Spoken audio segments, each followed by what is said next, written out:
State Senator Kavanaugh proposing a bill that would stop people from hanging out in traffic medians. Now, it's being pitched as targeting the unhoused, as I think most of us can agree. We've seen plenty of people who are begging for money, services, whatever it might be, standing in the median, holding up a sign. Other examples of people standing in a median. How about the fraudsters that say, please help pay for my son's funeral. He died again. Okay. Right? We've seen that one. That's a traveling scam, by the way. That happens in a number of different cities where they say, help us pay for a funeral. Make a donation here. I know firefighters will sometimes stand there with the boot, or Valentine's Day, people with roses trying to sell roses will do it. Tamales?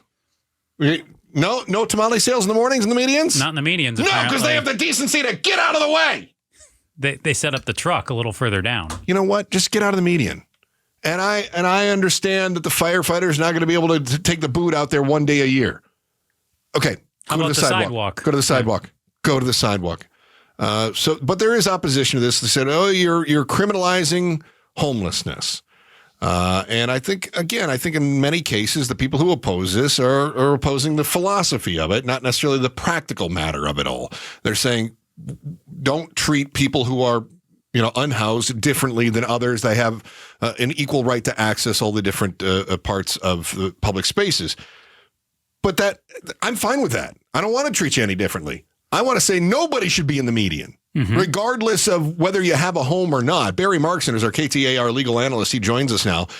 Barry, is there a legal issue with this? I know that some other states have tried this and run into some constitutional problems. Well, some have, and some it's been legal. I mean, they're certainly said that panhandling is a First Amendment right. You're allowed to do that, but other states have placed laws, or some cities at least have placed laws against this. Oklahoma City, where a court struck down a panhandling ban,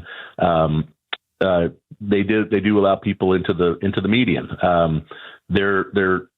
There's some effort to basically say you can't go in this median. Kind of what you just said, Chris, that it's not a homelessness issue. It's just a safety issue. And there are, some people say the increase in higher pedestrian deaths is related to this, but really no one can show a study that shows that, or any real data to show that standing in that median is dangerous.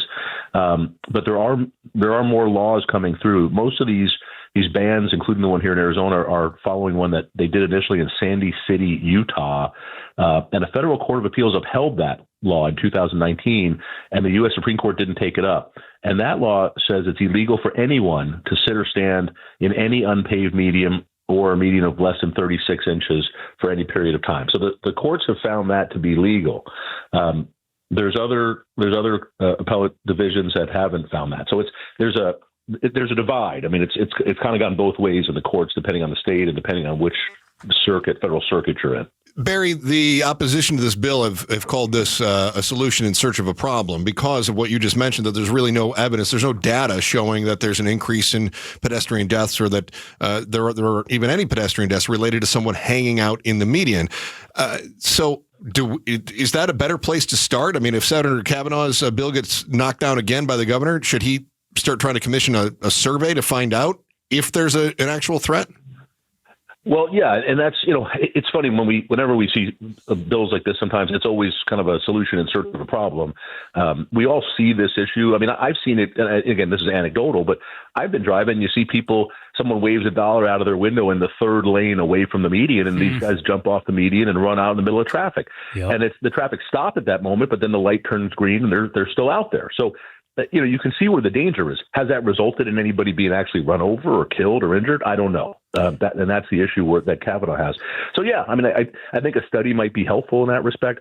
In order for the government to pass a law that restricts people's freedoms like freedom of speech and things like that, you have to show a compelling interest. You would have to show that it's dangerous and it's a safety issue. I don't think Senator Kavanaugh can show that yet based on the lack of evidence. Talking with KTAR legal analyst Barry Markson. Barry, last year, this passed through the legislature, both the House and the Senate here. But Katie Hobbs, our governor, vetoed it. She said, recognizing the importance of constitutionally protected rights, it's critical that we approach these matters with precision to avoid infringing on Arizonans' freedom.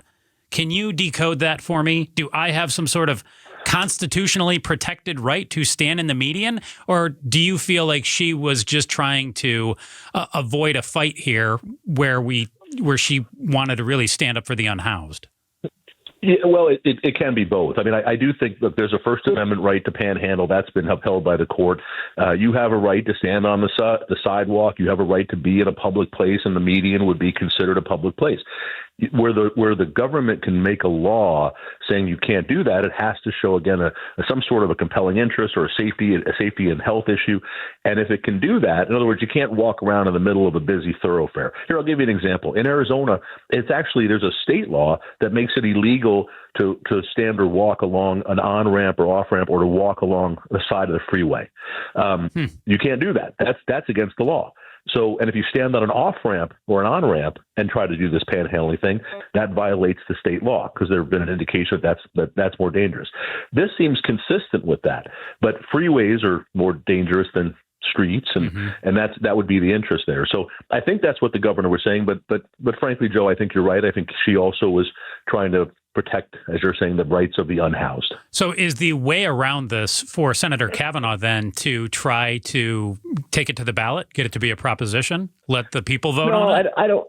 I mean, look, that might be necessary here if the governor is just going to veto it again. But if there was a governor that was willing to veto this, or if Senator Kavanaugh was willing to go to Governor Hobbs and say, please tell me what the constitutional issues you're concerned about and let me address them, then I think it could be dealt with through the legislature.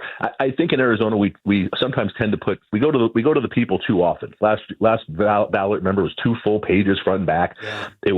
It was the legislature putting a whole bunch of stuff on the ballot that we rejected, almost all of it. That's not how this is supposed to work. The legislature is supposed to pass bills, and the governor is supposed to sign them, and that's how laws are supposed to be made. We're not supposed to be voting on every little tiny thing, and this is a really little tiny thing. Barry Markson is our KTAR legal analyst. Barry, I am bothered by the number of people who are harassing me for money every time I turn around, whether it's at those off-ramps, because the off-ramp laws, let's be honest, they're not working. Whether it's in a median, whether it's every time I walk into a QT or a Circle K, somebody's asking me for money. Would you be willing to take up the mantle and be my attorney as I bring a class action lawsuit against all panhandlers who are harassing people across the valley? Can we just do a class action, no harassment? I would not, Chris, because as an attorney, I generally tend to avoid things that aren't going to make me or my client money, and it's unlikely that those panhandlers have a lot. Somebody. If I want to get away from people asking me for money constantly, I'd have to keep my kids out of the house, so that'd be a little easier. I think. That was pretty good. That was pretty good. I'm going to give you credit on that one. All right. I need to find a shadier lawyer. I will. I'll call Saul here and. There's got to be somebody who's in the state house who's a lawyer, because those guys are all shady as could be. They'll take up my harassment class action suit. There's a few lawyers in our legislature who I think would be happy to jump in front of the camera and head that for you. I love that. All right. Barry Markson, KTAR legal analyst. Thank you, Barry. Thanks, guys. All right, buddy. Thanks for watching The Chris and Joe Show. Click to see more from Chris and Joe, and tap the button in the middle to subscribe to KTAR News.